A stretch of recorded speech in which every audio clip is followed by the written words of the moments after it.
Et nous passons maintenant aux fiches de synthèse de la soirée.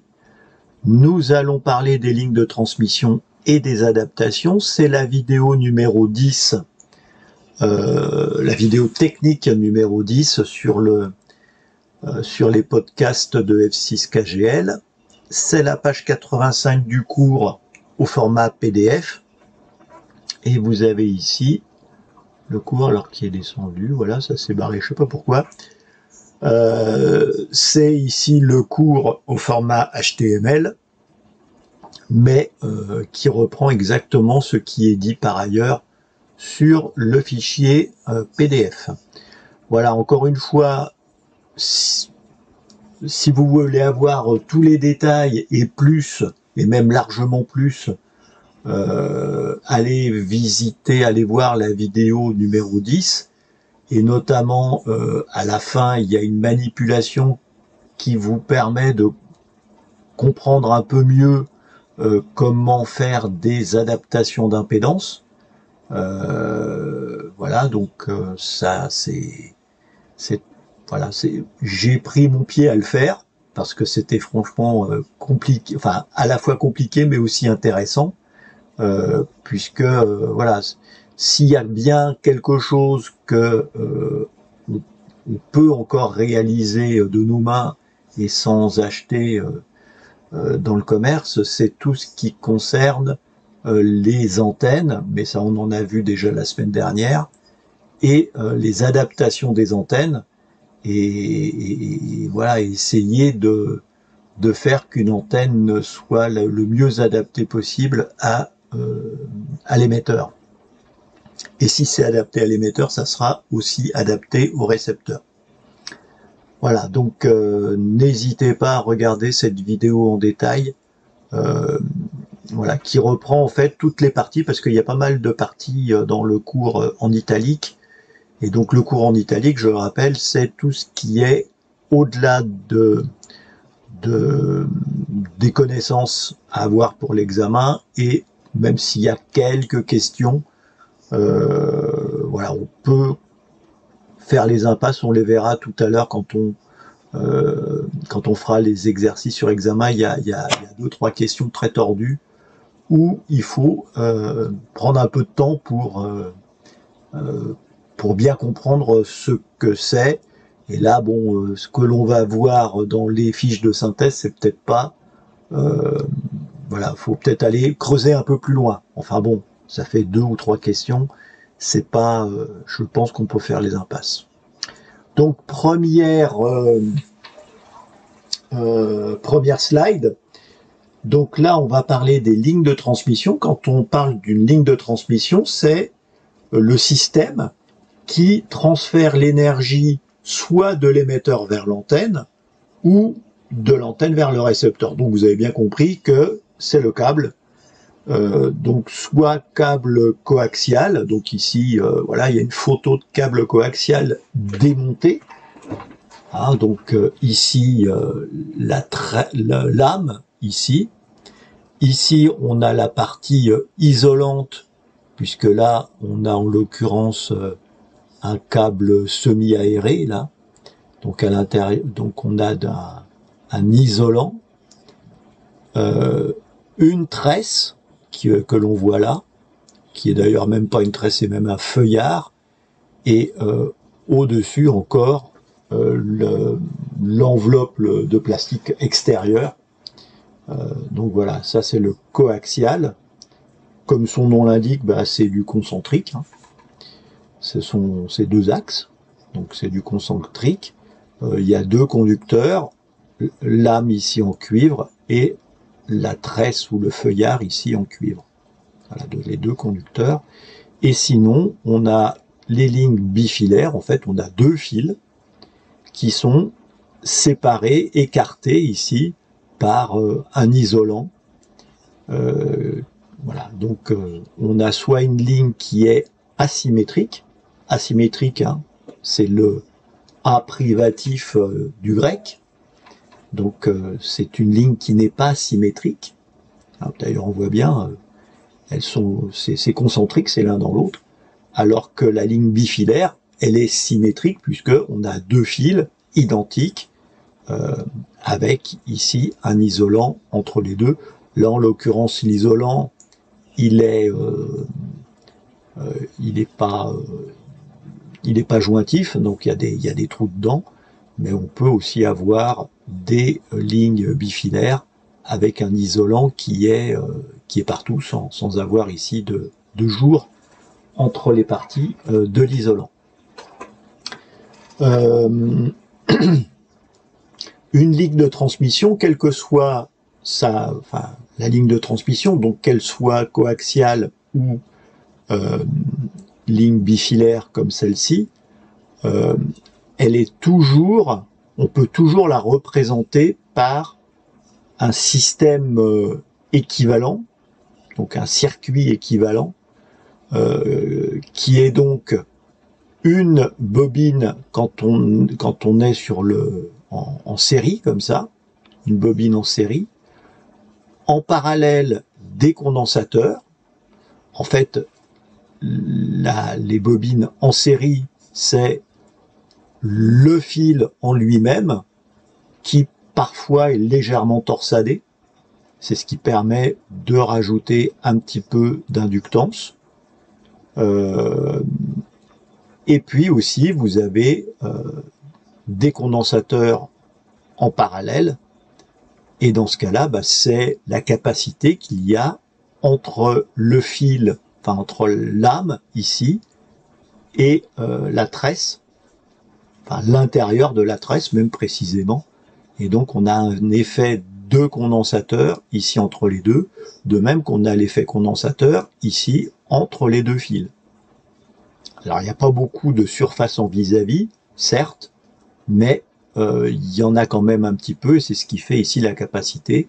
Et encore une fois, la bobine, c'est le fil, enfin les deux fils en eux-mêmes qui forment la bobine donc en série, puisque les deux inductances ici vont se cumuler et donc former cet ensemble. Nous avons en plus deux résistances ici, deux résistances, une résistance en série, on sent bien ça, c'est la résistance du fil, tout simplement. Et puis et donc cette résistance du fil, elle est très faible, enfin elle doit être très faible pour que le câble coaxial ait une bonne qualité. En revanche ici, la résistance en parallèle, celle-là, en fait, c'est la résistance, c'est le défaut d'isolement du condensateur. Donc, en fait, c'est le défaut d'isolement de l'isolant. Et cette valeur, elle est très grande. Enfin, elle doit être la plus grande possible. R2 doit être la plus petite possible. R1 doit être la plus grande possible. Et donc ces deux résistances, là, c'est ce qui va déterminer la qualité de la ligne et qui va déterminer en conséquence ce qu'on appelle l'affaiblissement linéique, c'est-à-dire l'affaiblissement qu'apporte la ligne de transmission. Cet affaiblissement, il est donné en décibels par mètre. Cette perte, alors bon, en plus, elle est variable selon la fréquence, c'est-à-dire que plus on monte en fréquence, plus on va avoir un affaiblissement important.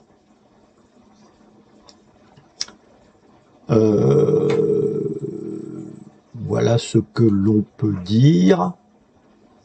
Je ne parlerai pas ici, j'ai parlé du mode commun dans le cours. J'ai pas de questions à l'examen, donc on va pas en parler. En fait, le mode commun, c'est le fait que les courants ne sont pas identiques dans chacun des fils, ce qui va poser des problèmes. Normalement, le courant dans un sens doit être strictement identique au courant qu'il y a en face, et évidemment, il est de valeur contraire. Même chose ici dans le câble coaxial. Et si les courants ne sont pas strictement équivalents et de sens contraire, on a ce qu'on appelle le mode commun,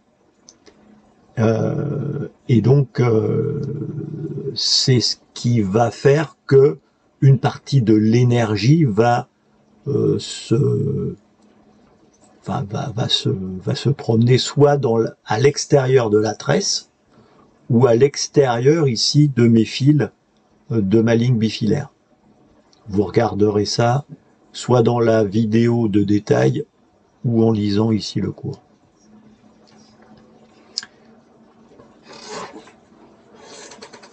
Important pour les lignes de transmission, toutes les lignes de transmission ont une impédance caractéristique qui ne bouge pas, quelle que soit la fréquence, l'impédance, c'est-à-dire le rapport tension-intensité du courant qui parcourt la ligne d'alimentation, elle est toujours la même. Et quel que soit le sens du courant, c'est-à-dire que je peux avoir un courant dans un sens, donc un courant incident ou un courant émis, et un courant réfléchi, on va voir après pourquoi. Mais ces deux courants vont avoir la même impédance. Et cette impédance, elle est fonction de la valeur de l'inductance, et donc l'inductance par mètre, et la capacité par mètre du câble coaxial. Donc en fait, on regarde ici la bobine, donc cette valeur de L, on regarde ça sur 1 mètre, et même chose sur le condensateur, on regarde ça sur 1 mètre. Et on prend la racine carrée de la valeur de l'inductance divisée par la valeur de la capacité. Donc ça, c'est la valeur de l'impédance. Et ça, cette valeur-là, ça marche pour tout, c'est-à-dire y compris pour le milieu de propagation. J'en parle dans le cours, je vais pas en parler là-dedans, mais ça, c'est une formule qui est très importante, qui est issue des formules de Maxwell. Donc les formules de Maxwell, c'est le b.a.-ba de la radio et oui, de tout ce qui tourne autour de la radio. Donc ça, c'est la valeur de cette impédance. Autre manière de déterminer la valeur de ces impédances, c'est avec les dimensions du conducteur. Alors, en supposant ici, c'est pas encore, ça marche pas à tous les coups, en supposant ici que ce soit un fil monobrin, donc non torsadé, parce que sinon on peut avoir aussi 6 fils torsadés, et dans ce cas-là, cette formule, elle ne marche plus, mais si on a ici un fil monobrin et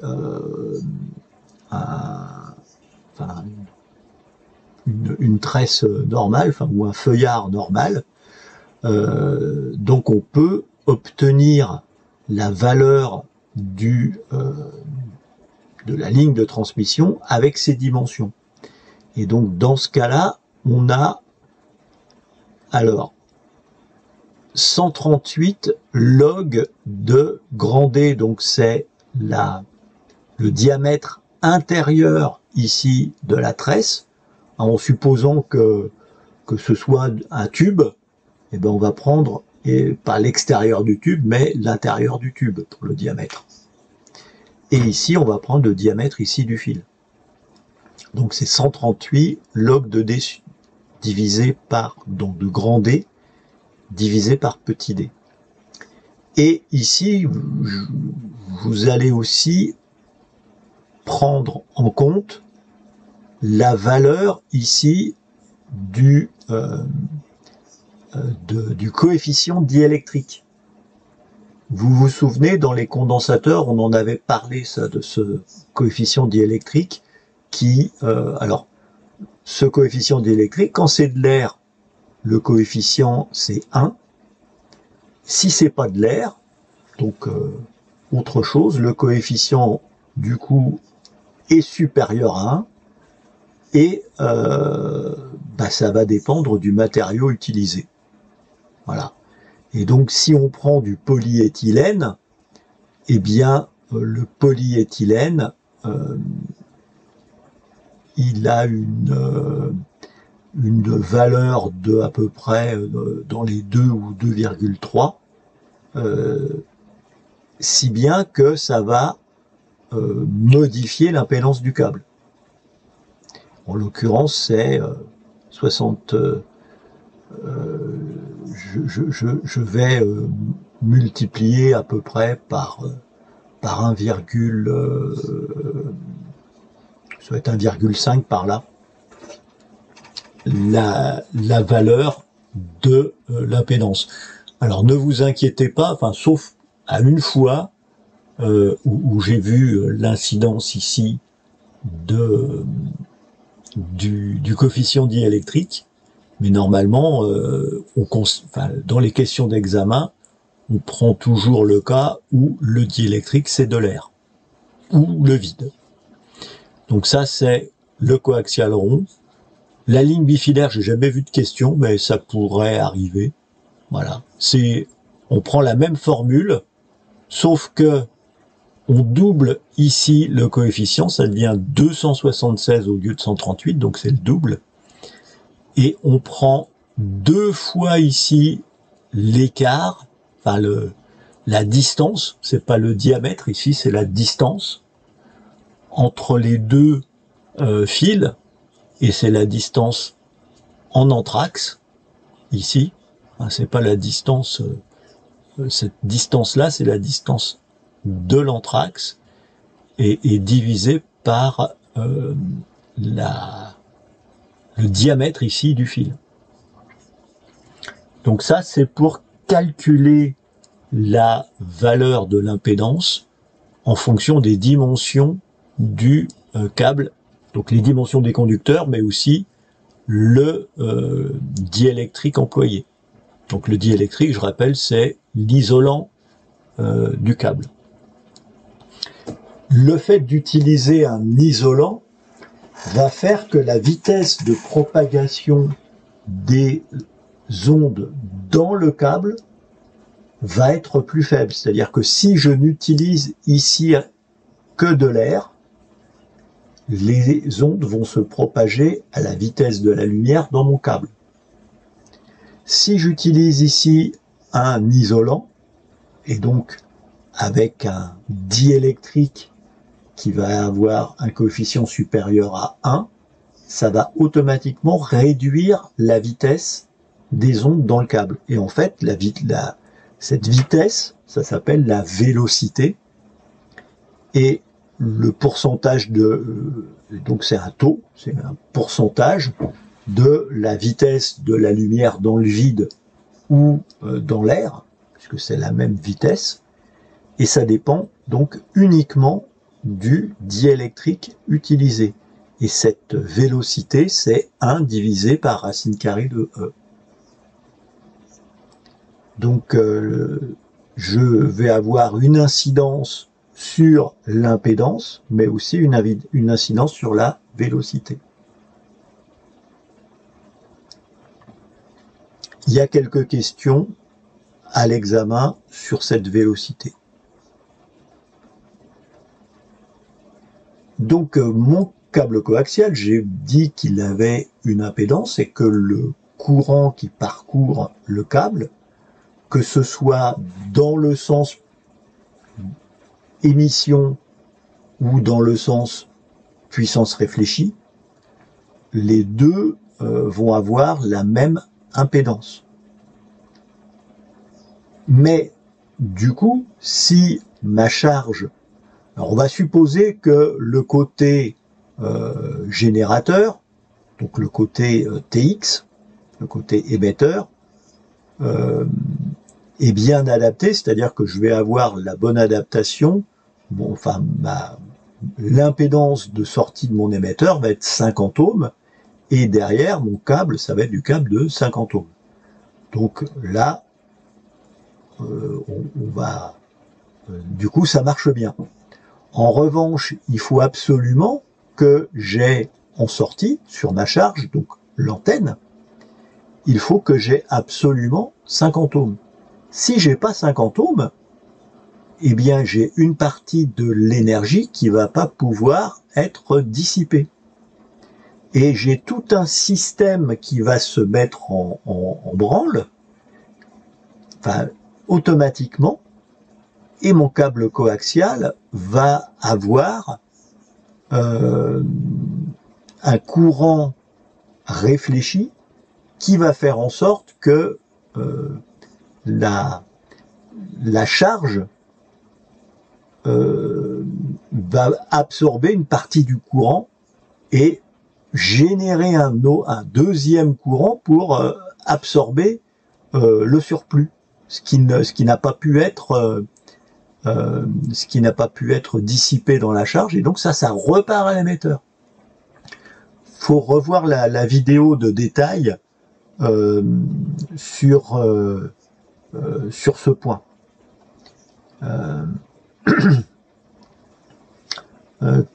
Qu'est-ce que j'ai d'autre d'important?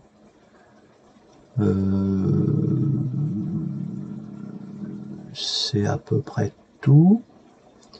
Oui, donc en fait, et donc si l'impédance de mon générateur est différente de l'impédance de la charge, eh bien, je vais avoir une puissance qui retourne à l'émetteur, c'est ce qu'on appelle les ondes stationnaires.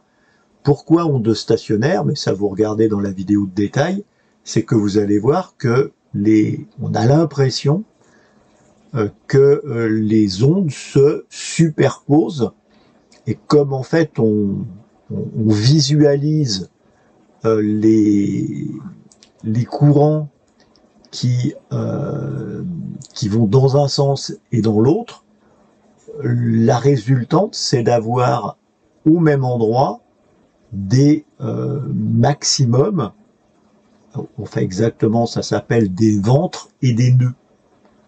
Un ventre, c'est l'endroit où il y a la tension ne fait que de bouger, la tension ou l'intensité ne font que bouger, et donc on va obtenir des variations importantes. Et un nœud, c'est l'endroit où la tension ou l'intensité ne bouge pas, parce que les deux ondes se croisent et s'annulent, et ça s'annule à des points bien précis.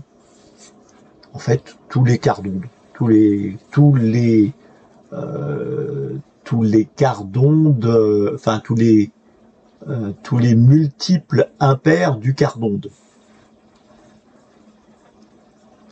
Donc on a tous les multiples impairs du quart d'onde, on a un ventre, et toutes les demi-ondes, on a un nœud, donc les deux courants s'annulent. Donc ces ondes stationnaires, on a essayé de les... On a deux moyens de les mesurer. Donc soit on utilise le coefficient de réflexion, et dans ce cas-là, on mesure les tensions. Donc la tension réfléchie par rapport à la tension émise, ou l'intensité réfléchie divisée par l'intensité émise, mais c'est le même calcul, puisqu'on a dit que les impédances, elles sont identiques. Donc on a le même rapport entre la tension et l'intensité. Donc ça, c'est le coefficient de réflexion. Et le TOS, donc le coefficient de réflexion, c'est un taux compris entre 0% et 100%. Ça peut être que inférieur à 100%. Et il vaut mieux qu'il soit à 0%. parce que sinon 100%, ça voudrait dire que toute la puissance que l'on a émise est renvoyée. Donc c'est un peu comme si derrière il n'y avait aucune charge, quoi. Donc le mieux c'est d'avoir 0%. Et ce coefficient de réflexion, lorsque je le multiplie par 100, ça me donne le TOS, donc le taux d'onde stationnaire, qui est, voilà, là c'est un pourcentage, alors que là c'est un rapport. Voilà, mais on peut dire que le coefficient de réflexion, c'est quasiment le TOS. C'est une autre représentation, mais voilà, il y en a une en pourcentage, et l'autre c'est un rapport tout simplement. Alors attention à ne pas confondre le coefficient de réflexion avec le taux de puissance réfléchie. C'est deux choses différentes. Je rappelle, la puissance, c'est quand même la tension multipliée par l'intensité. Et donc, alors on a quand même une relation, c'est-à-dire que la puissance réfléchie, c'est la puissance émise multipliée par ce coefficient de réflexion, ρ au carré. Donc ça, c'est la lettre ρ, là, cette espèce, c'est pas un P, c'est la lettre grecque R, minuscule, donc c'est la lettre ρ. Et donc mon taux mon coefficient de réflexion, là, c'est égal aussi à la racine carrée de la puissance réfléchie divisée par la puissance émise. Ah, c'est la même chose, hein, les deux formules. Donc ça, on a donc le coefficient de réflexion, et il y a une autre manière de déterminer cette désadaptation, c'est avec le ROS, le rapport d'onde stationnaire. Donc il y a le taux d'onde stationnaire qui va s'intéresser à la tension, à l'intensité, ou à la puissance, et le rapport d'onde stationnaire qui, lui, va s'intéresser au rapport des impédances. Donc en fait, je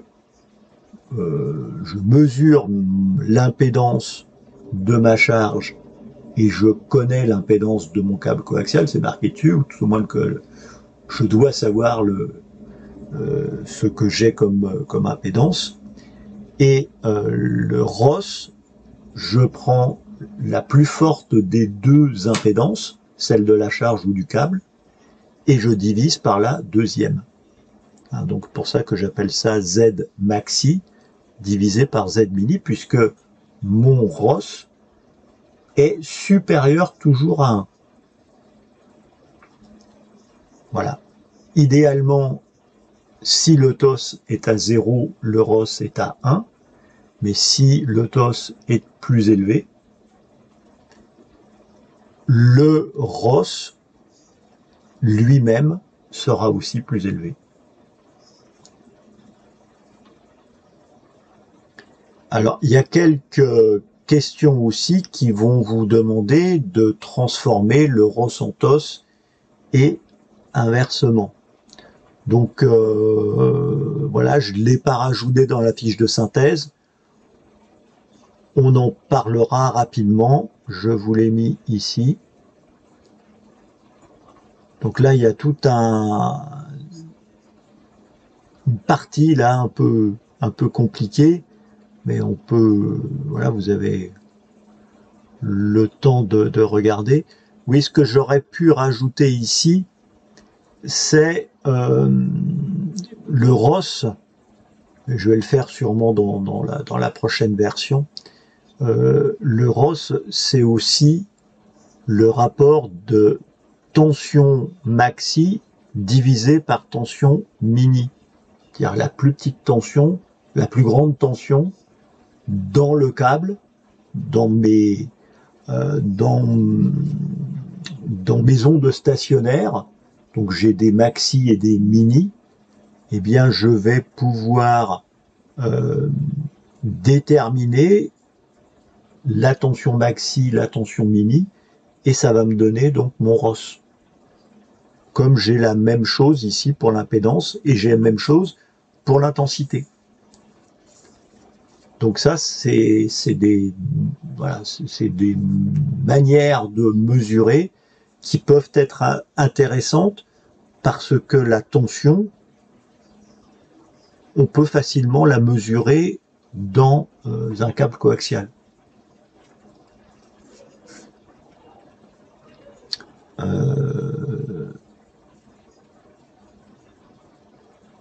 Alors là, vous avez aussi une manière ici de calculer qui est un peu tordue, mais qui marche aussi et qui explique comment on passe du ROS au TOS avec ces formules-là en fait. Donc voilà, c'est à peu près tout.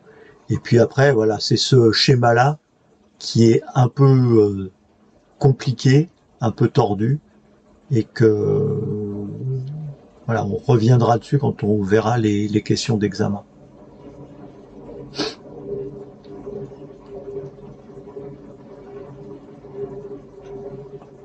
Ici, c'est la transformation du ROS en TOS, enfin du ROS, du coefficient de réflexion en ROS, ou du ROS en coefficient de réflexion, et donc en TOS. Ici, quelques valeurs les plus connues, enfin les plus répandues pour les différents ROS, ce qui donne les différents TOS, ce qui donne le coefficient de réflexion, qui est donc la même chose hein, ici, et ici le puissance réfléchie.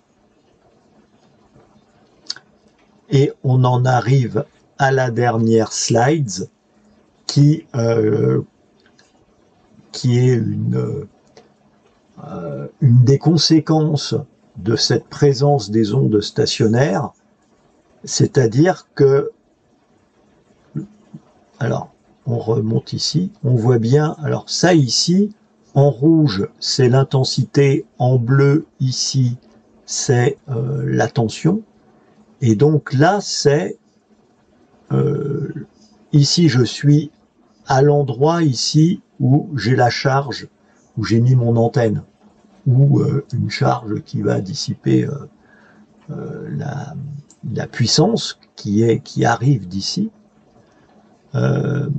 Et donc, je mesure cette tension et cette intensité à différents endroits. Ici, ma charge, elle fait 40 ohms. Et pourquoi je vois qu'elle fait 40 ohms? C'est que je fais 10 volts ici. Alors, pardon. Ici, j'ai 8 volts et 0,2 ampères. Et si je fais 8 volts divisé par 0,2, bah ça me fait 40, donc 40 ohms. Donc ici, mes 40 ohms, parce que j'ai 8 volts et 0,2 ampères. Alors que, normalement, je devrais avoir 50 ohms. C'est que, en fait, comme j'ai une charge de 40 ohms, j'ai le système qui a fait que je génère une tension complémentaire, finalement, qui va venir en plus, et en déphasage, puisque ici, j'ai 40 ohms, donc pas assez de tension, donc ça va me générer une tension négative, et comme dans mon câble coaxial, bah, le câble coaxial, lui, il est très bête, il veut toujours avoir la même impédance, et bien, il va du coup générer une intensité, mais déphasée de 180 degrés. Et c'est celle qui repart dans l'autre sens. Et les deux se superposant, ça donne ces valeurs qui sont changeantes. Donc ça, pour ça, allez regarder la vidéo et vous comprendrez ce qui se passe plus facilement.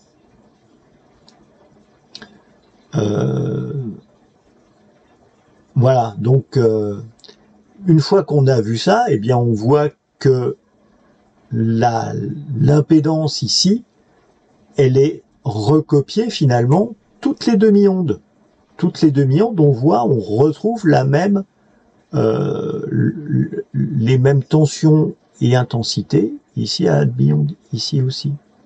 Donc à chaque demi-onde, on retrouve l'impédance de la charge.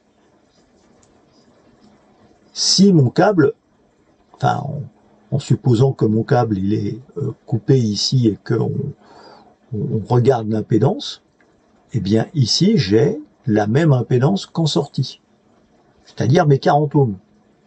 Inutile de vous dire que l'émetteur, il va trouver ça tout drôle, hein.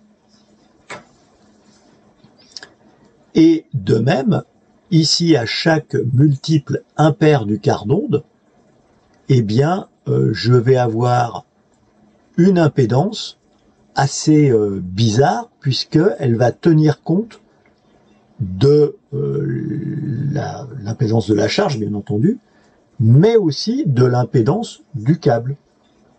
Et donc, l'impédance de la charge est égale à la racine carrée de l'impédance. Alors, pardon, c'est pas celle-là qui m'intéresse, c'est l'impédance de sortie est égale à ah ben oui, ou c'est celle-là, enfin c'est la même. Donc l'impédance d'entrée, c'est l'impédance du câble au carré divisé par l'impédance de sortie, où l'impédance de sortie est égale à l'impédance du câble au carré divisé par l'impédance d'entrée. C'est la même chose. Et l'intérêt, c'est que du coup, je peux anticiper le coup et faire en sorte que mes deux impédances, l'impédance d'entrée et l'impédance de sortie, qui vont être différentes, si j'utilise un câble approprié, eh bien, ce câble va transformer l'impédance d'entrée par rapport à l'impédance de la sortie. Donc ça va nous être très utile pour adapter des antennes. Alors évidemment, vous remarquez que c'est uniquement les quarts d'onde ou les multiples impairs de quarts d'onde, et que du coup ça ne marche que pour une seule fréquence. Et là, de ce fait, il faut prendre une ligne quart d'onde, donc c'est-à-dire que faire en sorte que l'onde ici, elle fasse vraiment un quart d'onde. Donc ce qui veut dire que pour mon câble coaxial, quand il a un coefficient de vélocité différent de 100%, il faut tenir compte de ce coefficient de vélocité pour déterminer la longueur du câble. Mais ça, c'est très utilisé pour, notamment en VHF, pour accorder des antennes, et notamment les antennes quand il y a des couplages avec plusieurs antennes. Et donc, on va utiliser des lignes quart d'onde pour adapter les impédances, puisque il va falloir bricoler pour pouvoir adapter des impédances lorsque les antennes sont alimentées en phase et donc en parallèle. Mais ça c'est quand on bricole, il n'y a pas de question à l'examen, heureusement. Dernière chose, alors quelques questions aussi, c'est sur les systèmes d'adaptation. Donc, dans le cours, il y a pas mal de systèmes d'adaptation. Ici, on ne voit que les principaux. Donc, le principal système d'adaptation, c'est le balloon. Alors, en fait, le balloon, c'est ce qui va transformer ici une entrée qui est asymétrique, comme le câble coaxial. Hein. Ici, on a l'âme, ici, on a la tresse. Et en sortie, on va avoir une sortie symétrique, c'est-à-dire que je vais bien avoir le point milieu ici par rapport à la masse. hein, puisque ici, en fait, c'est toujours avec 3 enroulements, les ballons 1 sur 1. 3 enroulements. Donc ici, entre A maîtresse, j'ai 2 enroulements. 1, 2, j'envoie sur la tresse. Et côté symétrique, j'ai un enroulement, la masse, le deuxième enroulement. Donc j'ai bien quelque chose qui est symétrique maintenant. Donc de quelque chose qui est asymétrique, j'ai transformé en quelque chose qui est symétrique. Ça s'appelle un symétriseur de tension. Et ça ne modifie pas les impédances, puisque j'ai le même nombre de spires au primaire qu'au secondaire. Deuxième système, alors pas de question à l'examen, et c'est tant mieux, c'est le shock balloon, en fait tout simplement. Alors choc, en anglais, ça veut dire étrangler. Donc ça, c'est un balloon d'étranglement. Donc en fait, ce que ça fait tout simplement, c'est que le courant de gaine dont on a parlé tout à l'heure, comme on le met ici sur une bobine, eh ben, il va être énormément freiné, voire complètement réduit. Et c'est donc ça qu'on appelle un symétriseur de courant, puisque c'est fait pour éliminer le courant de gaine, et donc le courant intérieur de la tresse va être égal et de sens contraire au courant qu'il y a dans l'âme du câble coaxial. C'est pour ça qu'on appelle ça un symétriseur de courant. Alors il y en a même certains qui poussent la plaisanterie ici en mettant des ferrites, de la ferrite. Alors soit enrouler ici sur un énorme morceau de ferrite, ou avoir des bagues de ferrite posées ici tout le long du câble pour éviter le courant de gaine. Enfin, ça c'est pour l'anecdote, un balloon 1 sur 9, donc ici on a l'entrée ici, où il y a juste un seul enroulement, hein, la tresse ici, l'âme ici, et en sortie, ici, eh bien, on a finalement un 1 sur 9, puisque j'ai 1, 2, 3 enroulements. Un enroulement au primaire, 3 enroulements au secondaire, et donc, bah, c'est le carré du rapport de transformation. Donc ici, en sortie, j'ai 9 fois plus d'impédance qu'à l'entrée. Donc si ici, je suis en 50 ohms, en sortie, ici, je suis à 450 ohms. Et 450 ohms, si vous vous souvenez bien quand on avait vu les antennes, ça correspond à l'impédance d'un fil d'une demi-longueur d'onde ou d'une onde entière. Et donc ça va permettre d'utiliser un long fil. Enfin, quand on dit un long fil, donc c'est une antenne demi-onde ou onde complète en sortie ici de mon balloon 1 sur 9. Donc le balloon 1 sur 9 ne marche qu'avec des antennes très longues. Notamment, enfin si on est en décamétrique, bien entendu. Hein. Voilà, donc pas de questions, enfin les seules questions que j'ai vues, ça tourne autour ici du balloon 1 sur 1. Alors balloon, ça veut dire balanced, donc symétrique en anglais, unbalanced, donc asymétrique. Donc un balloon, c'est ce qui va permettre de transformer du symétrique en non symétrique ou asymétrique et inversement.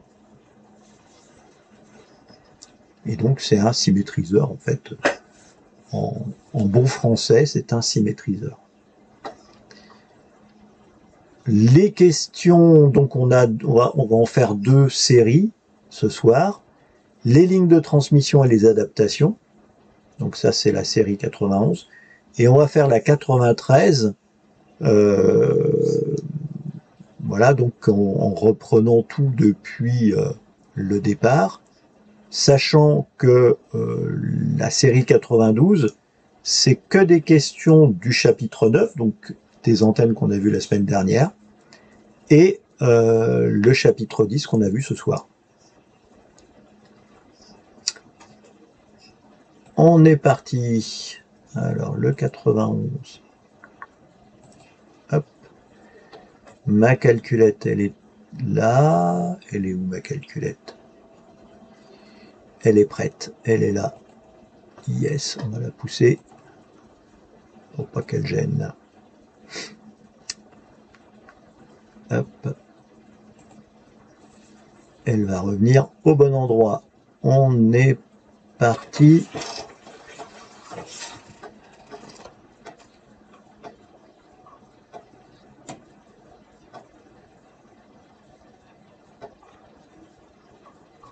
Ah. C'est quoi celui-là?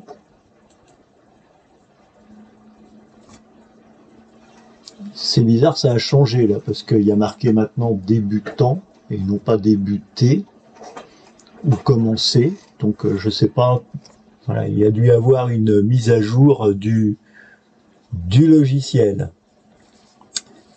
Alors, on commence par cette première question. Les caractéristiques d'un câble coaxial.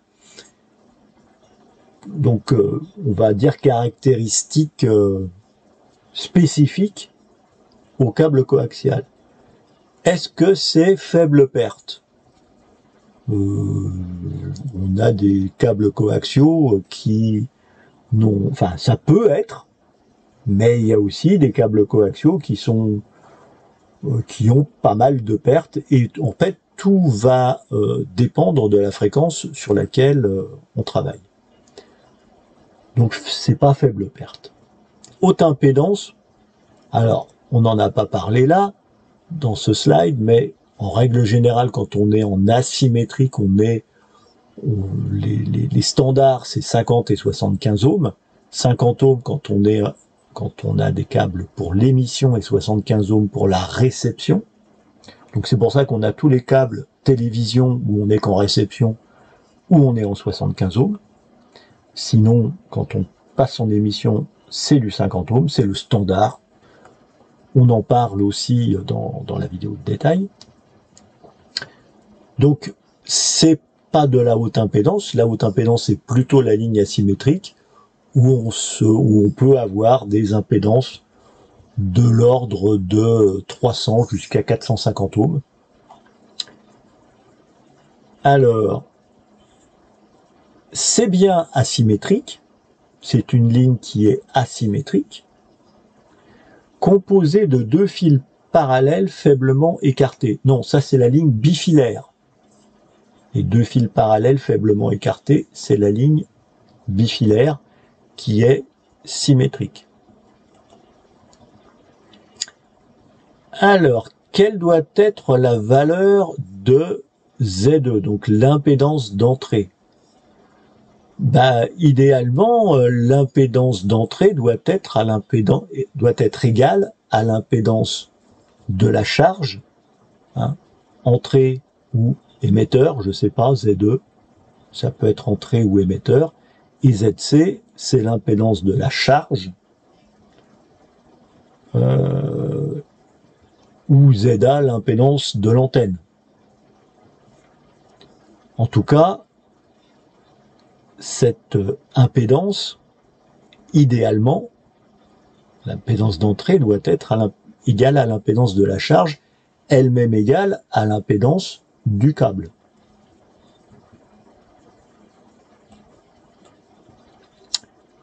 Puissance de 20 watts appliquée à un câble coaxial de 75 ohms, quelle est la tension efficace? Alors ça, on aurait pu très bien la classer dans les questions au début de la loi d'Ohm, parce que là, il y a, on parle d'un câble coaxial 75 ohms, mais voilà, ça a une importance pour calculer la tension efficace, puisque là, je vais utiliser bêtement la loi d'Ohm, ou la loi de Joule. Donc là, c'est P égale à U2 sur R, et donc U au carré, c'est égal à racine carrée de P multiplié par R. Alors, ma calculette. Donc, si je fais 20, alors racine carrée, pardon, je prends ma racine carrée, j'ai pas besoin d'ouvrir la parenthèse, et je fais 20 divisé par 60, multiplié par 75. Ah, puisque je rappelle, ma formule de base, c'est P égale U2 sur R. On va revenir dessus. Voilà, c'est celle-là. P égale U2 sur R. Donc U, que je cache, est égal à racine carrée de P multiplié par R.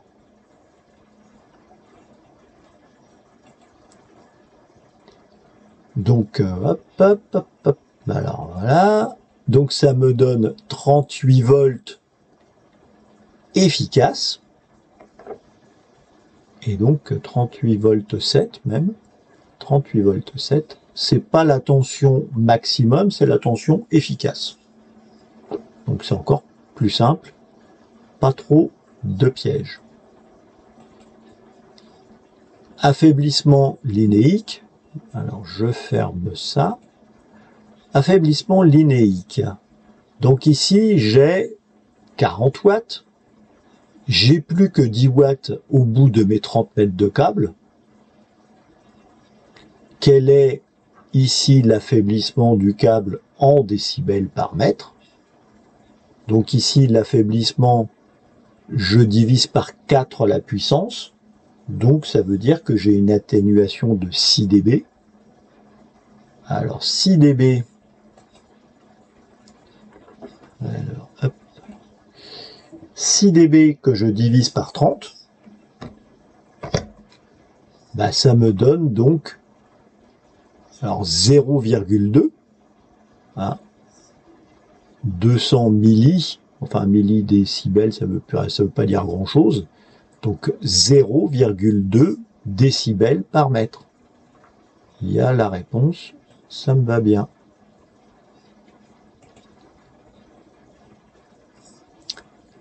Alors, impédance du câble coaxial. Voici la formule. Donc l'impédance, c'est la racine carrée de L divisé par C. Alors, racine carrée, L 50 nanohenry, 50 exposant moins 9, c'est des nanos, donc c'est moins 9, et je divise par 20 picots, 20 exposant moins 12. Au miracle, voilà, ce que je fais, oui, oui. Qu'est-ce que j'ai fait, qu'est-ce que j'ai fait, qu'est-ce que j'ai fait. Voilà.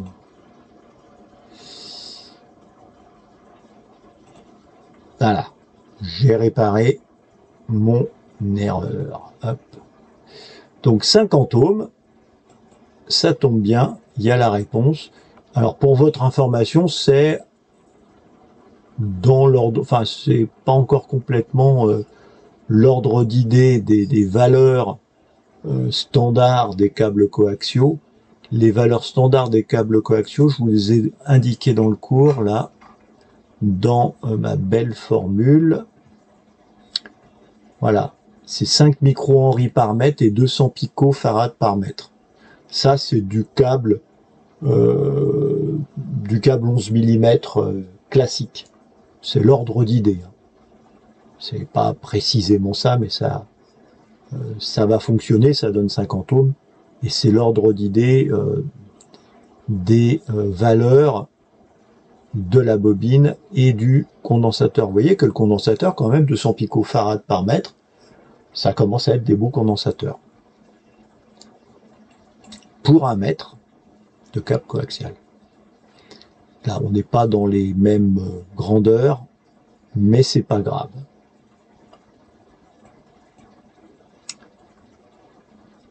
Alors, autre manière de calculer l'impédance du câble.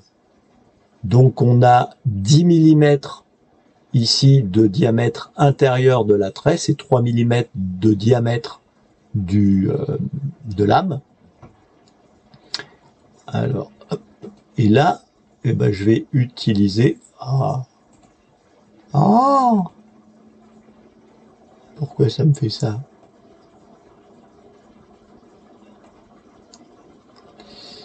Allez, diminue, voilà. Donc la valeur ici on ne me parle pas de du diélectrique, donc on va supposer que le diélectrique c'est de l'air, et donc n'a aucune incidence sur la valeur de l'impédance. Alors, eh ben, on va prendre gentiment la formule. Donc on va prendre 138 fois log de grand D, donc 10. Alors évidemment, j'utilise la même grandeur, c'est-à-dire que si c'est des millimètres d'un côté, ben c'est des millimètres de l'autre côté. Et si ça ici, ça avait été des centimètres, ça aurait dû être ici des centimètres pour que ça marche, évidemment, ou des mètres. Mais voilà, ici on a bien la même unité, donc comme je divise, ça ne doit pas me poser de problème. Je ferme ma parenthèse, et ma réponse 72 ohms, j'ai 72 ohms. Donc tout va bien.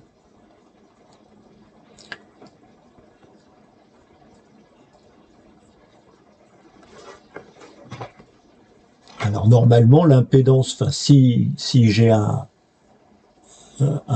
comment dire un diélectrique différent de l'air, automatiquement avec ma formule là, ça va diminuer mon impédance.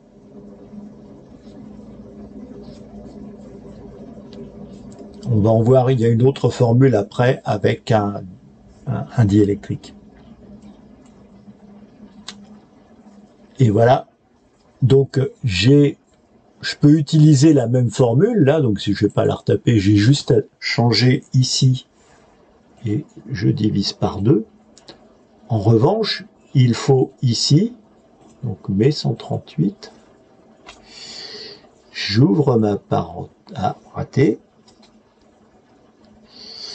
delete, je n'ai pas été assez loin, j'ouvre ma parenthèse, je me décale, je divise par la racine carrée de 4,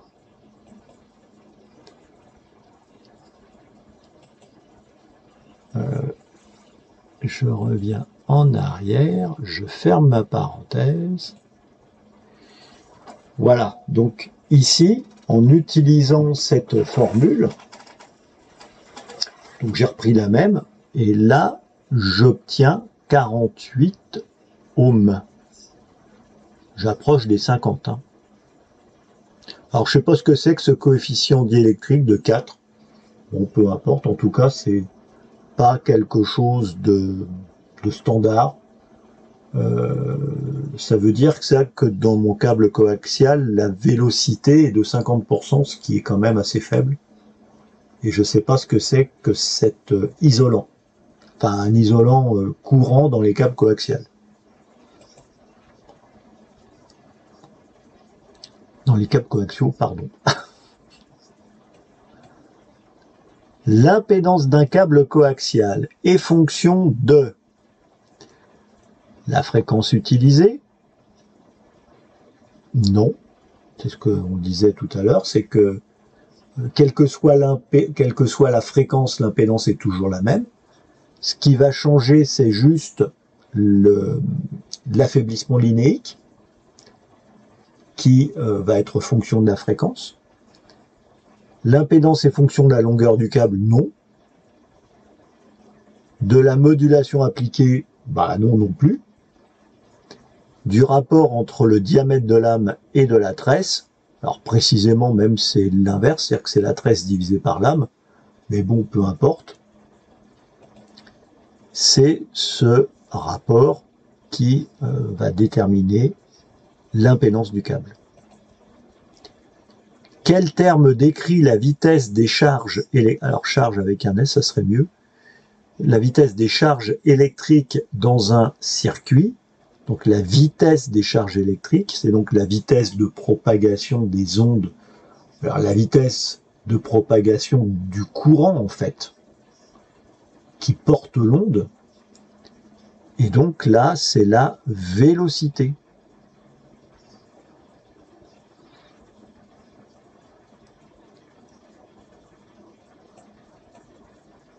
On désire émettre sur les fréquences de quelques gigahertz. Quelle ligne de transmission doit-on utiliser? Donc, alors, on va revenir un peu sur le cours. Alors, on n'en a pas parlé. Moi, j'en parle un petit peu dans le cours, vraiment à la fin. Je ne sais même plus où. Où on va parler des câbles, enfin des guides d'onde et de la fibre optique. Alors, on en parle surtout dans le, je sais même plus où j'ai mis cette partie-là.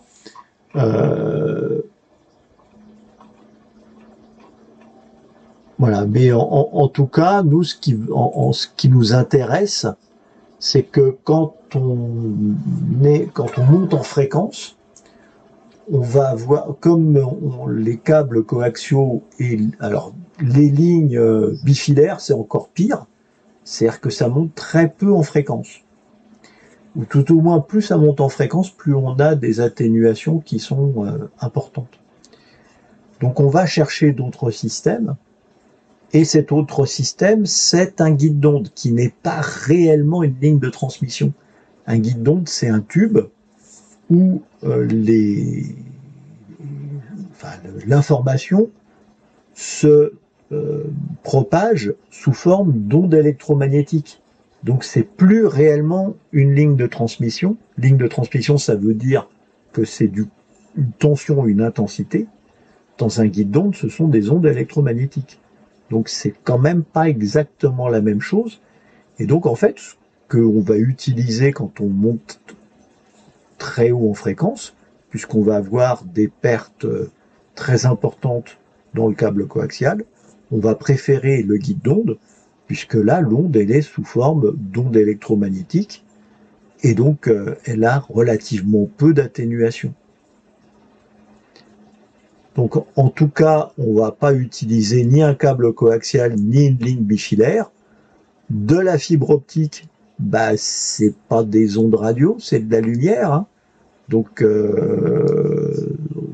voilà, il va falloir, enfin si vous utilisez de la fibre optique, il va falloir faire des tas de systèmes de transition finalement, qui ne, voilà, c'est pas complètement adapté. En revanche, voilà le guide d'onde avec 2-3 outils complémentaires qu'on appelle justement des transitions, qui permettent de transformer le courant, donc les courants tension-intensité, en ondes électromagnétiques. Et donc ça permet comme ça de générer des ondes électromagnétiques dans le guide d'onde et éventuellement de les récupérer à l'autre bout. Avec même chose, une transition qui est en fait une antenne.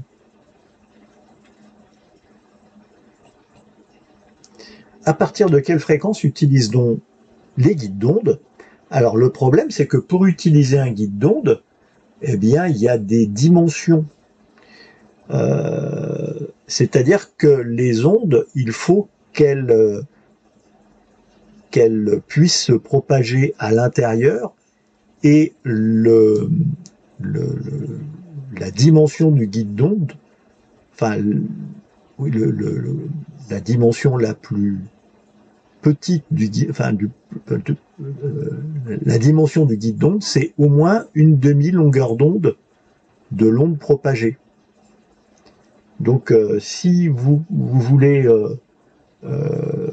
utiliser un guide d'onde en 30 mégas, il va vous falloir un guide d'onde énorme en termes de largeur.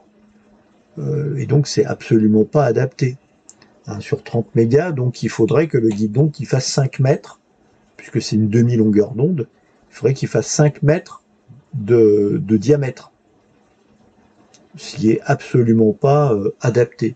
Donc on va commencer à être intéressé par le guide d'onde à partir de 3 gigas, qui est quand même pas mal, parce que 3 gigas, donc ça fait du 10 cm, donc ça fait 5 cm de diamètre, ce qui est quand même, voilà, c'est assez conséquent. Et généralement, on commence à s'intéresser au guide d'onde à partir de 10 gigas, pas avant, dans la vraie vie. Mais on peut commencer à s'y intéresser à partir de 3 gigas. Je ne sais plus où j'ai foutu les guides d'onde. Ah bah si, voilà, guide d'onde. Voilà, c'est là-dedans où je parle des guides d'onde.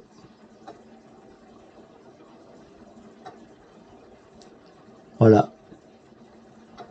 Donc le guide d'onde ne peut transférer que des fréquences dont la demi-longueur d'onde est inférieure à son diamètre ou à son plus grand côté. Oui, des fois on a des guides d'onde qui ont des formes rectangulaires. Et donc dans ce cas-là, on s'intéresse au plus grand côté et pas le plus petit côté, au plus grand côté.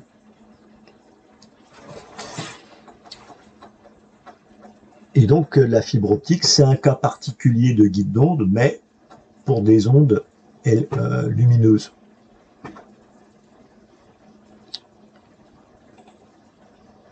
On continue.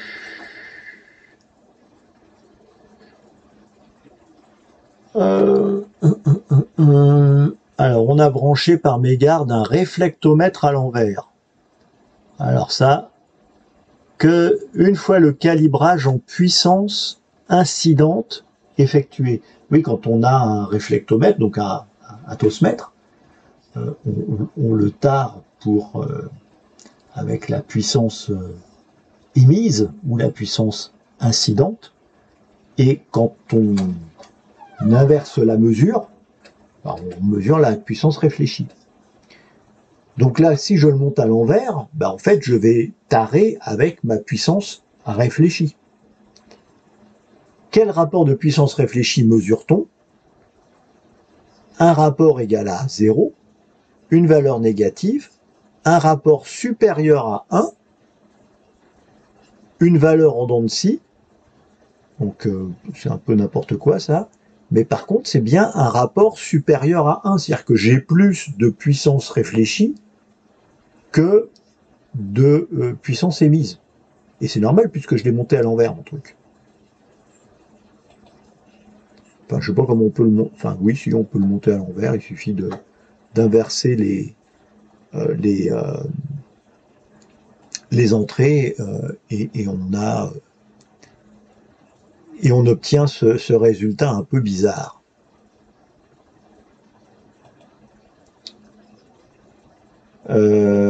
Quel est le ROS? Donc j'ai 50 ohms et 33 ohms.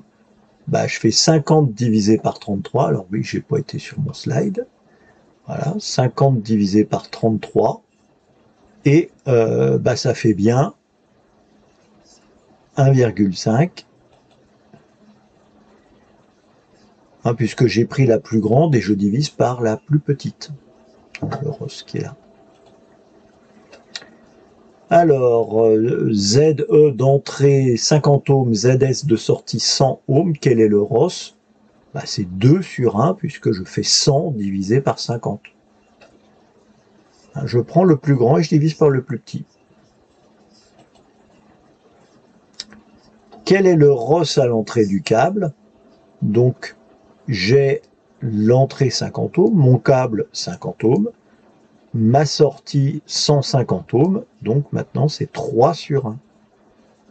Et là, j'aurai... Oui, de toute façon, là, j'ai une bonne adaptation entre les deux, et la mauvaise adaptation, elle est ici, elle est en sortie. Alors, on en arrive à ce superbe schéma dont je vous avais parlé tout à l'heure. Donc, on demande quel schéma représente un ROS de 1,5. Donc, en fait, dans tous ces schémas-là, il faut aller chercher le schéma où on a le rapport entre la tension maxi et la tension mini de 1,5 ou le rapport entre l'intensité maxi et l'intensité mini de 1,5. Donc là, ça fait pas 1,5, c'est 1,25 là. Ici, c'est 2 fois. Ici, c'est 3 fois. Ici, c'est 1,5. 8 fois 1,5, ça me fait bien 12. Et 0,16 ampères multiplié par 1,5, je sens bien ici que c'est 1,5. Enfin, je ne le fais pas à la calculette, mais voilà. Donc c'est ce schéma-là qui est bon. Alors, c'est ce que je vous disais tout à l'heure, il faudrait que je rajoute ici dans ce slide ce que j'ai rajouté ici dans le cours, ces valeurs-là, U maxi divisé par U mini ou I maxi divisé par I mini. Parce que là, si je fais 0,24 divisé par 0,16, ça me fait bien mes 1,5. On peut le faire à la calculette si vous voulez. Alors, hop, j'efface, je fais 0,24 divisé par 0,16 et ça me fait bien 1,5. Vous remarquez aussi ici que dans d'ailleurs partout, que quand je prends ces 12 volts là et les 0,24 ampères, ça me fait bien 50 ohms. De même, si je prends 8 volts et 0,16 ampères, ça me fait bien 50 ohms. Et si je veux calculer à partir de quelle impédance j'ai ce schéma-là, eh bien, je fais un produit comme ça en croix. Donc, 8 divisé par 0,24, c'est là où j'ai 40. Alors, 8 divisé par 0,24, je ne sais même pas ce que c'est d'ailleurs, non, ça ne fait pas 40. 8 divisé par 0,24, ça me fait 33 ohms. Et de l'autre côté, donc 33 ohms par rapport à 50, 50 divisé par 33, ça me fait bien 1,5. Et dans l'autre sens, donc 12 et 0,16 ampères, 12 divisé par 0,16, ça me fait 75. Donc si je fais 75 divisé par 50, ça me donne aussi 1,5. Donc voilà, on retrouve à chaque fois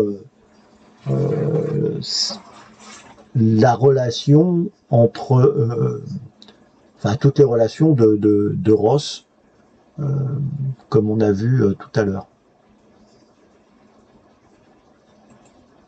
Alors, schéma 4. Hop. Quelle est la puissance réfléchie? Ah, alors là, donc il va falloir transformer le Ross en coefficient de réflexion. Et alors là, j'utilise une formule magique. La formule magique, c'est quoi? C'est Ross moins 1 divisé par Ross plus 1. Alors, Ross moins 1, c'est donc 2 moins 1, ça fait 1, divisé par 2 plus 1, c'est-à-dire 3. Donc, ça me donne 0,33, donc 33%, 33% de coefficient de réflexion. Mais là, ce que l'on me demande, c'est la puissance réfléchie. Donc il faut que je mette ça au carré. Donc, je reviens au début, à la fin, au début, reste là, à la fin, je supprime, je ferme, je mets ça au carré et je multiplie ça par la puissance d'entrée 50 watts. Et donc ça me fait 5,5 watts. Là c'est très tordu, en fait j'utilise cette formule-là. Alors j'ai pas indiqué dans les fiches de synthèse la transformation du Rosantos, elle est ici.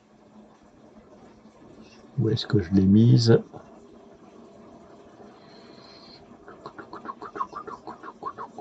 Où est-ce que je l'ai mise?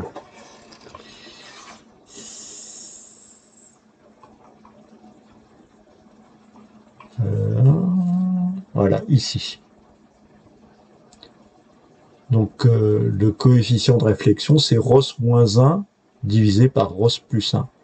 Et si je veux transformer dans l'autre sens, c'est 1 plus ρ divisé par 1 moins ρ pour obtenir le ROS. C'est assez tordu, mais donc il y a aussi éventuellement à connaître ça. Mais bon, à la limite, vous pouvez faire l'impasse sur cette question. Un ROS de 2, quelle est la puissance réfléchie? Bah, là, en fait, j'ai le même, enfin, c'est toujours pareil, hein, ma puissance de 2, là, c'est ce que j'avais calculé tout à l'heure, ça me fait 0,33 de ROS. Donc là, mauvaise pioche, toc, toc, multiplié par 9, et donc ça me fait 1 watt. Ah, ici, je sais que j'avais déjà un ROS de 2 tout à l'heure, donc je le sais, je ne vais pas le recalculer. Impédance d'un quart d'onde pour adapter 100 ohms et 30 ohms. Donc là, c'est ma fameuse ligne d'adaptation qui est ici. Donc l'impédance du câble, c'est égal à la racine carrée de l'impédance d'entrée multipliée par l'impédance de sortie. Donc, hop, je supprime ça. Racine carrée de l'impédance d'entrée 100 ohms multiplié par l'impédance de sortie 30 ohms. Ça me fait 55 ohms.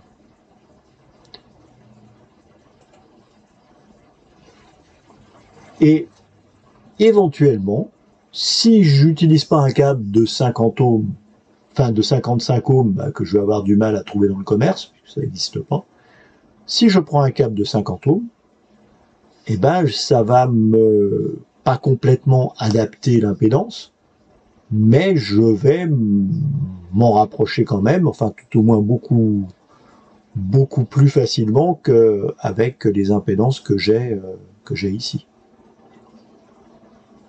Mais ça va ne marcher que pour une fréquence, la fréquence du quart d'onde.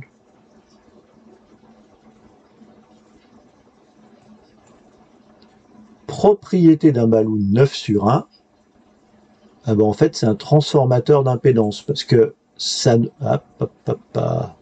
Alors là je sais pas ce que c'est que ce truc là, parce que voilà, il y a des traductions qui sont bizarres maintenant, enfin tout au moins des textes bizarres, donc je sais pas ce qu'a fait Valentin ou quelqu'un d'autre sur la base de données examen, mais en tout cas, il y a des semblants de traduction bizarres.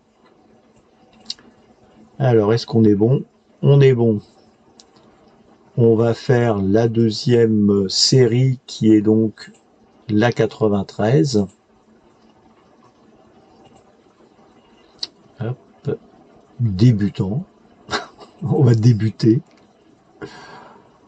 Alors, on va se mettre sur les fiches de synthèse et on va aller direct au code des couleurs. Code des couleurs.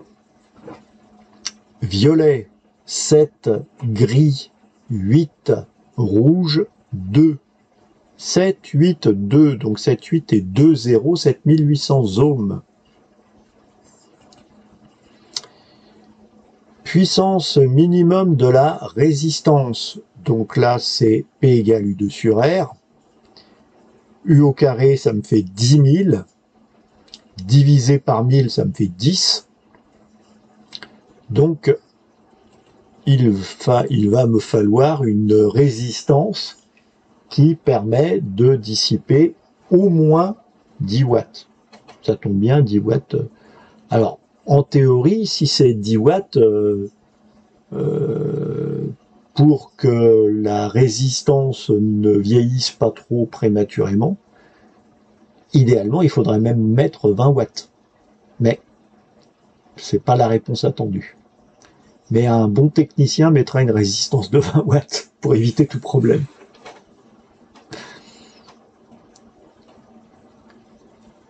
Alors, Malouadome, hop, Malouadome, hop, elle est là. Donc ici, j'ai 5 volts sur cette résistance qui est de 15 kilo ohms. Si j'ai 5 volts sur 15 kilo ohms, ici je vais avoir 10 volts sur 30 kilo ohms, puisque la tension va être proportionnelle à la résistance, et un tout petit peu moins ici sur cette dernière résistance qui est tout petite. Donc ici ça va me faire 15 plus un chouïa. 15 plus un chouïa, bah, le 1566 c'est quand même pas mal.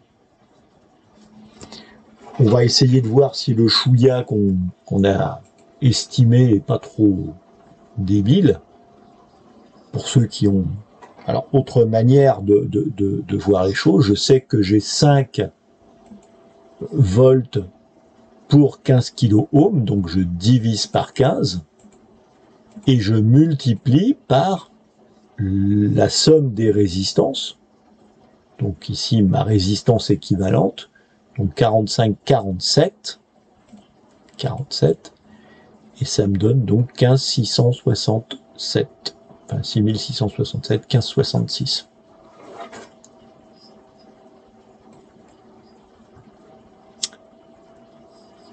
Alors, mon pont de Wheatstone, le voilà.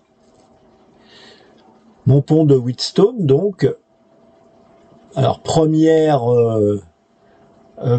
jet un peu empirique, je sais que si j'ai pas d'intensité là, si je n'ai pas d'intensité, si je mets un fil ici entre les deux, c'est que je n'ai pas de tension. Et si j'ai pas de tension, ça veut dire que la répartition de tension est équivalente en haut et en bas. Et donc ça veut dire que la valeur de mes résistances, elle est proportionnelle en haut et en bas. Ici, je vois que la valeur de 4 kilo ohms par rapport à 8 kilo ohms, j'ai doublé la valeur. Donc en fait, pour que ce soit équilibré, il faut que je double la valeur ici sur ma résistance sur Rx. Donc 7,5 multiplié par 2, 15 kilo ohms. Autre manière de calculer, c'est par ce qu'on appelle le produit en croix. Donc quand j'ai des valeurs proportionnelles comme ça, pour calculer ici cette valeur-là, je vais prendre le produit en croix, c'est-à-dire le produit ici de mes deux, ce qu'on appelle la deuxième diagonale, qui est ici, donc entre ici et ici. Donc c'est 8 fois 7,5, 8 fois 7,5, et je divise par la valeur opposée, c'est-à-dire 4 kΩ. Et ça me donne aussi 15. Donc, je suis rassuré.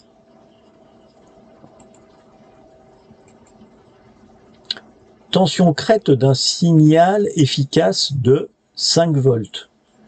Donc, tension crête, je multiplie par 1,414.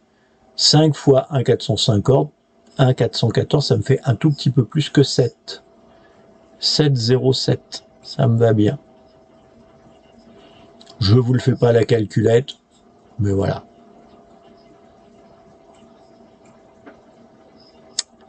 Alors, durée de ce signal. Ici, j'ai une fréquence qui fait 2 kHz. Et ici, j'ai deux périodes. Donc, je vais d'abord calculer le temps d'une période. Alors, le temps d'une période, hop. Le temps d'une période, c'est 1 divisé par 2 exposant 3. Ça me donne 500 microsecondes. Je multiplie par 2, puisque j'ai 2 périodes. Donc je multiplie par 2, et ça donne 1 milliseconde ou 1000 microsecondes.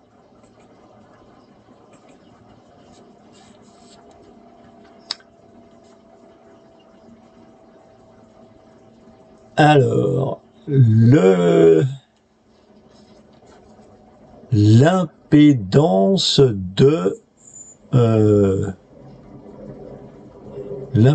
de ce condensateur. Alors, 1 divisé par, j'ouvre ma parenthèse, 2 fois pi ou 6,28, c'est plus simple à taper, multiplié par la valeur de la fréquence, 10 exposant 6, puisque ce sont des mégahertz, et je multiplie par la valeur du condensateur, donc 100 picofarads. 100 exposant moins 12. Je ferme ma parenthèse. Ça me donne donc... Alors, qu'est-ce qui déconne? Ah bah oui, microfarad. Microfarad, c'est exposant 6. Et donc, ça me donne 159 micro-ohms. 160 micro-ohms.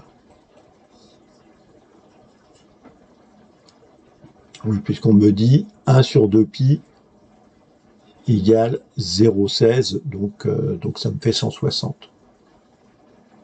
En fait, c'est pour dire ça que c'est une valeur arrondie.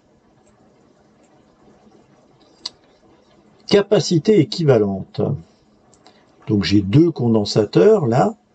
Comme ils sont en parallèle, ça s'additionne, ça me fait 18 picofarads. Et en série avec le condensateur de 3 picofarads, ça diminue un tout petit peu de mes 3 picofarads. Donc on doit être à 2,6, 2,7. Alors, déjà on remarque que toutes les valeurs là proposées, elles sont toutes supérieures à 3 picofarads, sauf celle-ci, 2,6 pico. Donc j'aurais tendance à dire que c'est celle-ci. On va quand même vérifier à la calculette. Vous allez voir qu'il y a toutes les chances que ça doit être ça. Donc là, c'est produit sur somme. Donc 3 fois 18 divisé par 21, puisque 18 plus 3, ça me fait 21. Et ça me donne donc 2,57 arrondi à 2,6.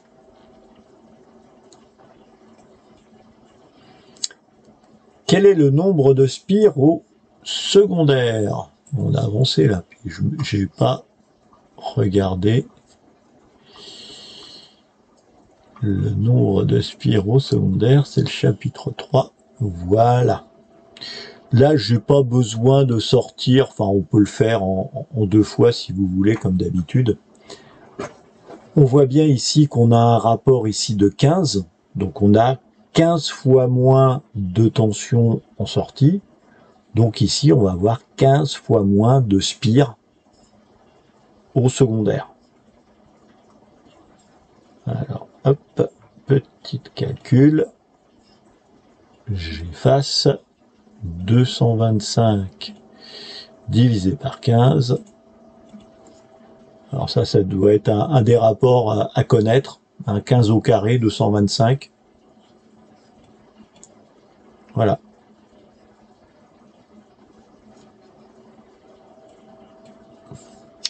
Parmi ces micros, lequel a la plus grande impédance? Alors, qu'est-ce qu'on a dans nos micros?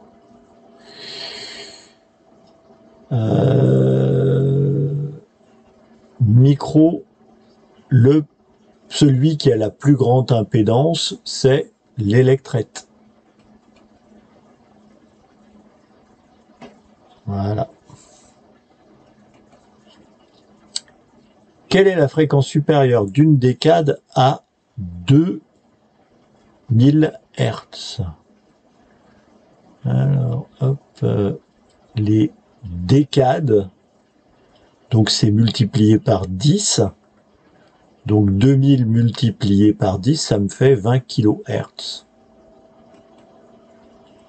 Et non pas 200 000 Hz, hein, c'est la première, enfin la fréquence supérieure d'une décade. Donc juste multiplié par 10. Impédance à la résonance. Ah, alors là, impédance à la résonance. Hop. Voilà ce beau tableau récapitulatif. Ici, c'est bien un circuit bouchon. Et donc, l'impédance à la résonance d'un circuit bouchon, c'est cette formule-là, donc L divisé par C multiplié par R. Calculette. Suppresse. L, 20 microhenry. 20 exposant moins 6. Divisé par, j'ouvre ma parenthèse, 50 picofarad. 50 exposant moins 12. Multiplié par 2 ohms, je ferme ma parenthèse et ça me donne donc 200 000 ohms ou 200 kilo-ohms.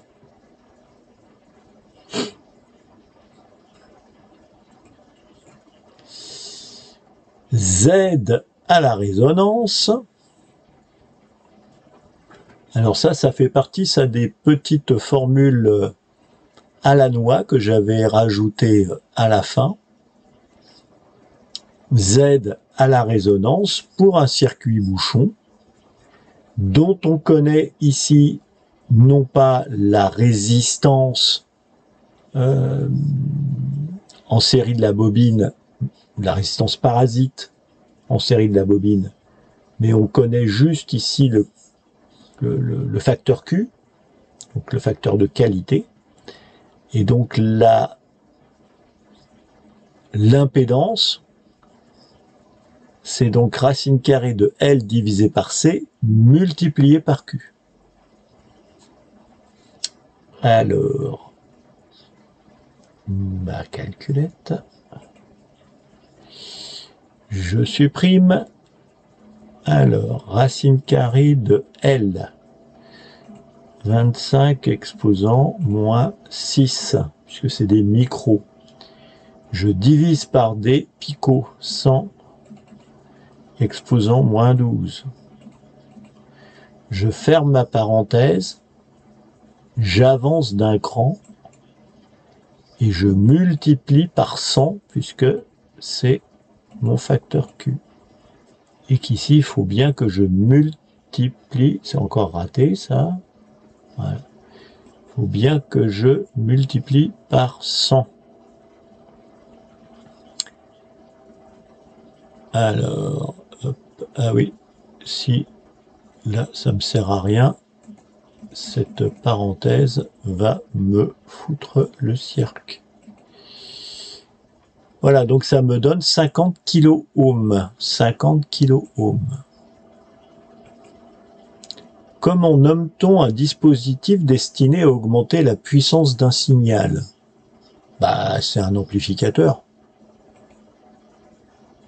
Voilà, c'est ni un mélangeur, ni un modulateur, ni un démodulateur. Quel est le taux de distorsion de l'harmonique 3? Alors là, on en est arrivé au 7. On a avancé à grands pas. Donc ça, c'est mes taux de distorsion harmonique. Donc ça, c'est le taux simple. Maintenant, si on en a plusieurs, l'harmonique 3, c'est donc ici 1,5 kHz, mégahertz, gigahertz, je ne sais pas.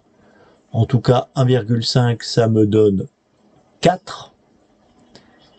Ici, 4 volts par rapport aux 10 volts ici de ma tension, de ma fréquence de référence. Donc, ça me donne 40%. 4 volts par rapport à 10 volts, c'est 40%. Dans un amplificateur de fréquence, 2 et 100 Hz sont en distorsion quadratique. Les fréquences résultantes. Donc, si je suis en distorsion quadratique, ça veut dire que, voilà, on va retrouver F1 et F2, donc 2 et 100, 2 fois F1 et 2 fois F2, là, je les ai pas, mais aussi des mélanges comme F1 plus F2 et F1 moins F2. Alors là, pourquoi pas, il n'y a pas de Z à Hertz, je sais pas. Donc là, je vais sélectionner ça, sachant qu'il me manque quand même 4 et 200. 4 Hz et 200 Hz. Donc, les harmoniques 2.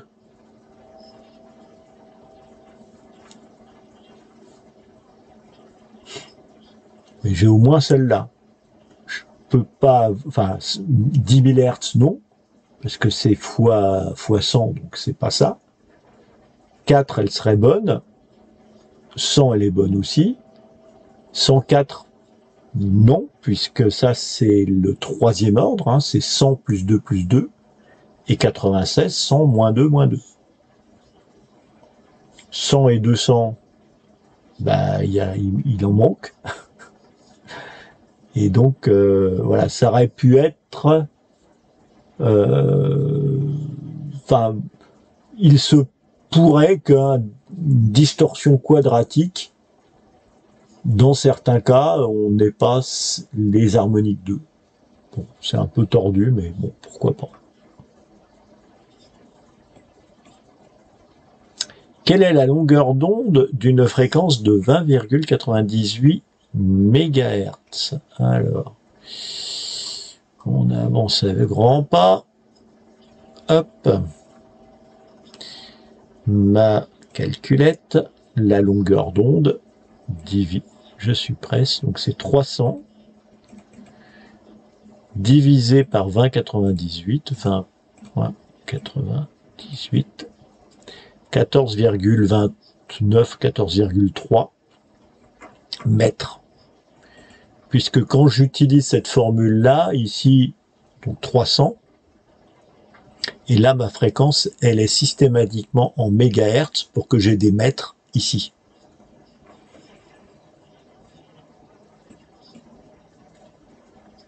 Ouh, ça j'aime bien celle-là. La propagation. Alors, vous contactez... Ah mince, Vous contactez durant la nuit une station sur une bande basse, donc ça veut dire sur le 80 mètres par exemple. Quelle est la cause de la disparition de la propagation le jour sur cette même bande?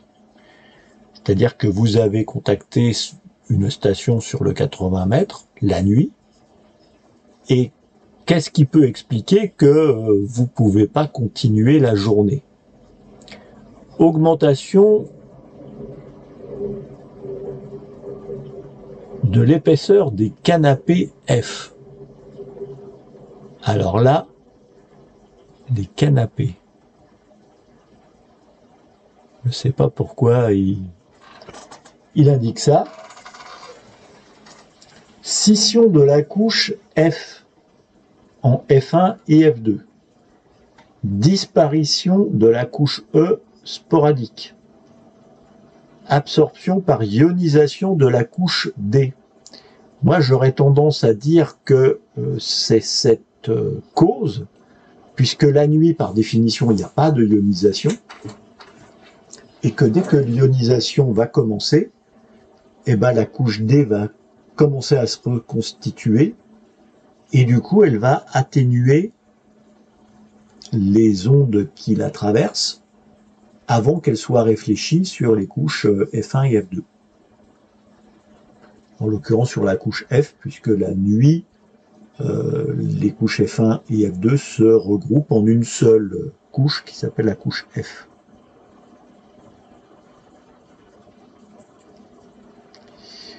Sur cette antenne Yagi, alors une petite antenne Yagi, ah bah quoi, on n'en a pas.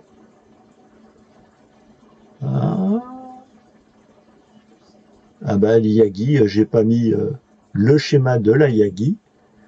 Donc sur la Yagi, voilà, quelle est cette partie? Comment appelle-t-on cette partie? Est-ce que c'est l'avant de l'antenne, le côté de l'antenne, l'arrière de l'antenne, ou aucune de ces réponses? Évidemment, c'est l'arrière de l'antenne, puisque la direction de propagation des ondes, elle est dans ce sens-là, c'est-à-dire que les brins directeurs sont plus courts. Donc c'est l'arrière de l'antenne.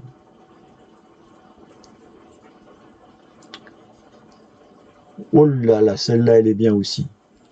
Soit une antenne quart d'onde verticale, trop courte pour résonner sur la fréquence souhaitée.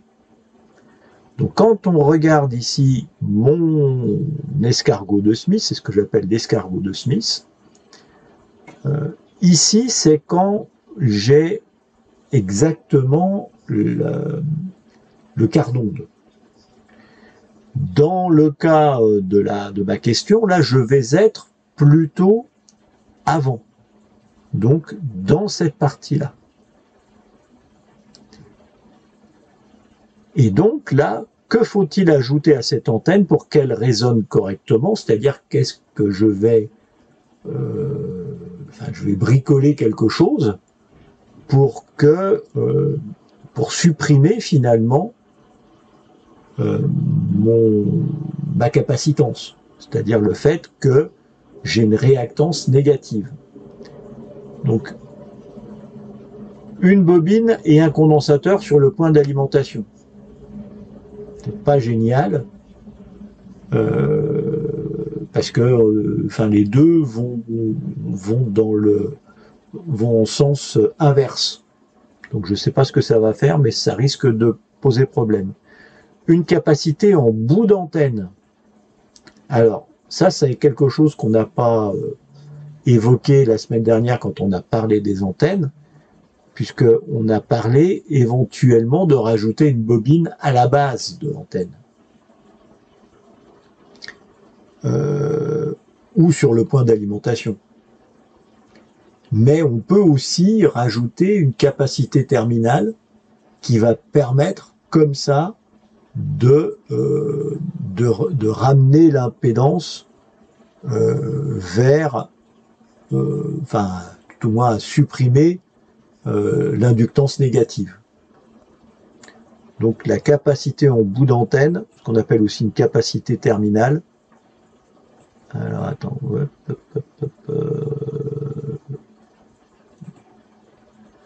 les autres réponses, c'est quoi? Un condensateur seul sur le point d'alimentation? Non, ça serait plutôt une bobine qu'il faut utiliser. Une bobine en bout d'antenne? Non, c'est pas en bout d'antenne qu'il faut la mettre. Si on utilise une bobine, on va la mettre à la base de l'antenne. Et une capacité terminale ou capacité en bout d'antenne.